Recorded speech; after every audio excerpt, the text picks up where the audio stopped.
сабақтың тақырыбы модульдік оқыту құрылымы мен принциптері. Модульдік оқыту технологиясының мақсатымен таныса кетейік.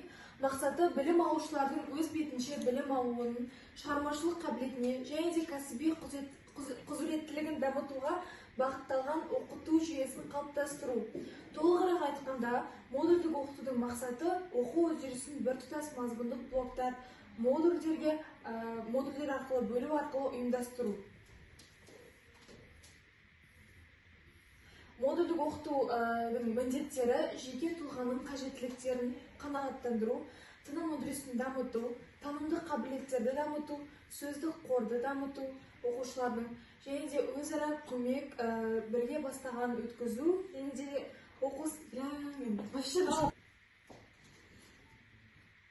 модульдік оқытудың міндеттері жеке тұлғаның қажеттіліктерін қанағаттандыру, таным үдерісін дамыту, танымдық қабілеттерді дамыту, оқушылардың сөздік қорын дамыту, және де өзара көмек және де бірге бастаған өткізу, оқу себептілігін өзгерту. Енді модульдік оқытудың өзімен таныса кетейік. Модульдік оқыту 20 ғасырдың 60 жылдарының аяғында бастап, ағылшын тілді елдерінде дами бастаған болатын. Оның негізгі мәні сабақтың жоспары, ақпараттар банкі және де сабақтың дидактикалық мақсаттарын қол жеткізуге бағыт беретін әдістемелік нұсқаулардан тұрады. Модуль қандай да бір жүйенің, ұйымның анықтайтын дербес бөлігі болып табылады.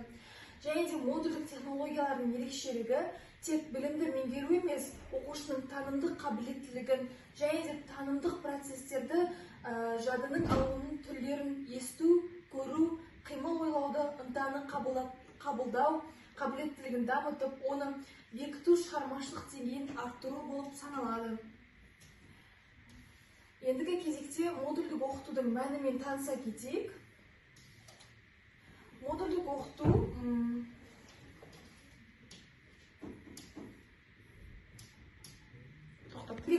модульдік оқытудың мәнімен таныса кетейік. Модульдік оқыту деп біз оқу материалының белгілі бір тақырыптық немесе мақсат төңірегінде біріктірілген логикалық біріктірілген модульдерге бөлінуді арқылы білім беру процесін ұйымдастыру. Әр модуль өз алдына мақсат, мазмұн және де әдіс және бағалау жүйесінен тұрады. Ендігі кезекте модульдік оқыту құрылымымен таныса кетейік. Модульдік оқыту құрылымы ол бізде үшке бөлінеді. Біріншісі ол кіріспе бөлім, екіншісі сөйлесу негізгі бөлім, және де үшіншісі қорытынды бөлім. Енді біріншісі кіріспе бөліммен танысайық. Біріншісі кіріспе бөлім оқушыларды жаңа тақырыппен, мақсаттармен және де күтілетін нәтижелермен таныстыру. Екіншісі ол сөйлесу негізгі бөлім. Білім алушылардың танымдық белсенділігін арттыратын, өзара әрекетке, талдау мен жаттығуларға негізделген бөлім болып табылады. Және де үшінші бөлім ол бізде қорытынды бөлім. Оқу нәтижесін тексеру, білім мен дағдыларды бақылау, кері байланыс ұйымдастыратын бөлім. Оқу модулінің жасалу барысымен танысайық. Бұл оқу бағдарламасы бойынша тақырыптар тобына таруға белгіленген сағат санына байланысты неғұрлым тиімділігі 7-12 сағаттан тұратын оқу модулі.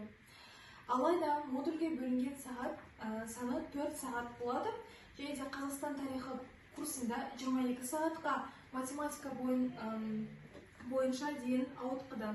Оқу модулінің ерекшелігі жалпы сағат санына қарамастан кіріспе бөлімнен сабақтың 1-2 сабағының қорытындысы бөліміне 2-3 сағаты беріледі.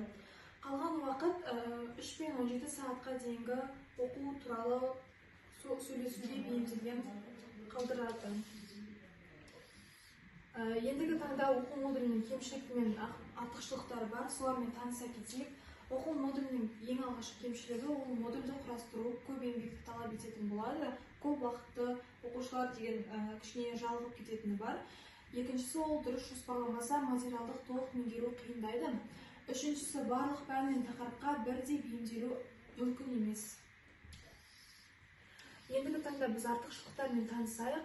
Оқу модулінің ең алғашқы артықшылығы ол студенттің дербес жұмыс істеу қабілетін дамытады, сабақ құрылымын айқын етеді және де танымдық қызығушылықтарды арттырады. уақытты тиімді пайдалануға мүмкіндік береді. Осылар артықшылықтары. Оқу модулін құрудың тағы бір ерекшеліктері ол мұғалімнің даярлық жүйесі, ал педагогикалық процестер барысында ол фасилитатор, кеңесшісі және де білім алушылардың танымдық процесін ұйымдастырушы рөлінде болады. Және де мұғалім бір оқу модуліне бөлінетін сағат санын анықтап, алғаннан соң оның мақсатын, мазмұнын және де нәтижелерін, сондай-ақ сол модуль сабақтарын ұйымдастыру формасын ойластырып оқу модулін құрады. Енді модуль жасау кезеңдерімен таныса кетейік. Модульдің жасау кезеңдері 5 кезеңнен тұрады. Ең алғашқы кезең ол мақсатты анықтау кезеңі. Оқу нәтижелерін нақтылау, не үйренді, оқушылар не істей алды, осы кезең арқылы білеміз. Екінші кезең ол мазмұнды іріктеу кезеңі. Негізгі тақырыптар мен ұғымдарды таңдау кезеңі. Және де үшінші кезең әдістер мен тапсырмаларды таңдау. Интерактивті әдістер, топтық және де жеке жұмыстар.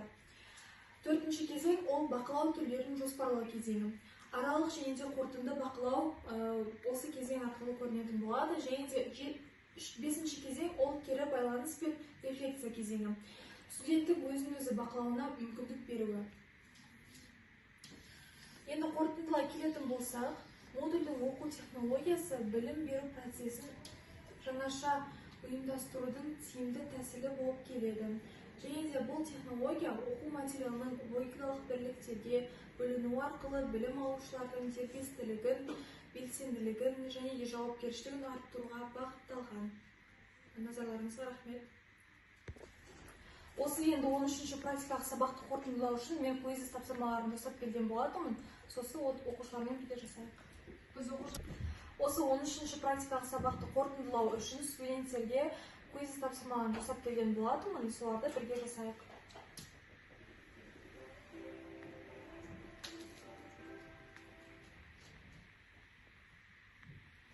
Ең алғашқы сұрағымыз модульдік оқыту дегеніміз не? Модульдік оқыту дегеніміз оқу материалын логикалық бірліктерге бөліп, өз бетімен оқуға мүмкіндік беретін технология.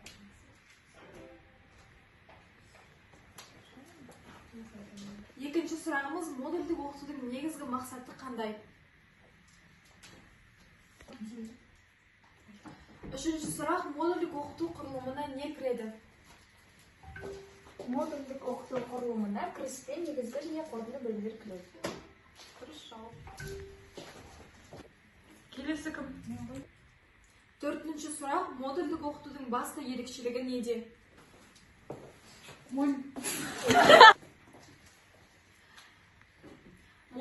Төртінші сұрақ модульдік оқытудың басты ерекшелігі неде? Менің ойымша, модульдік оқытудың басты ерекшелігі ол оқу мазмұнына модульдерге бөлу және нәтижеге бағытталуда.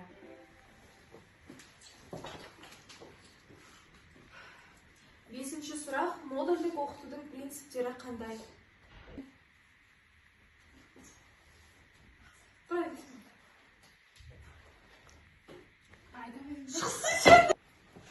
Модульдік оқытудың принциптері қандай? Жүйелік, белсенділік, дербестік, кері байланыс, мақсаттылық. Алтыншы сұрақ ол мұғалімнің рөлі модульдік оқытуда қандай? Жауабы бағыттаушы және кеңесші.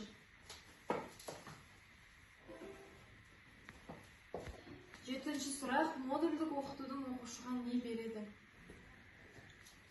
Модульдік оқыту оқушыға өз қарқынымен жұмыс істеу және белсенді болу мүмкіндігін береді.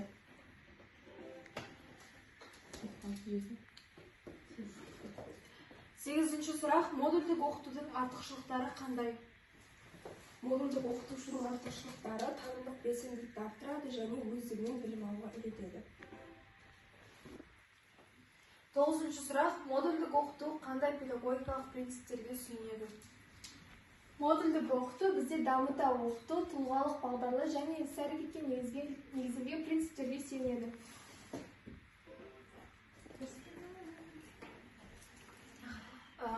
Ең соңғы сұрағымыз, 10-шы сұрақ, ол модульдік оқыту нәтижесі қандай? Модульдік оқыту нәтижесі білім алушының белсенділігі мен дербестілігі артады. қорытындылай келе, мен сіздерді модульдік оқыту мақсаты мен оның мәні туралы әңгімелеп өткен болатынмын. Модульдік оқыту білім беруді жаңаша ұйымдастырудың тиімді тәсілі. Оның басты мақсаты білім алушының өз бетімен жұмыс істеуін және де ізденіс шығармашылық қабілетін арттыру, теориялық білімді практикамен ұштастыруға беруге үйретеді. Және де бұл әдіс оқушының дайын білімді қабылдаушы емес, өздігінен зерттеуші және де өмір бойы білім алуға қабілетті тұлға ретінде қалыптастырады. Сонымен қатар, мен 20 ғасырдың маңыздылығын маңыздылығымен тоқтап өткен болатынмын.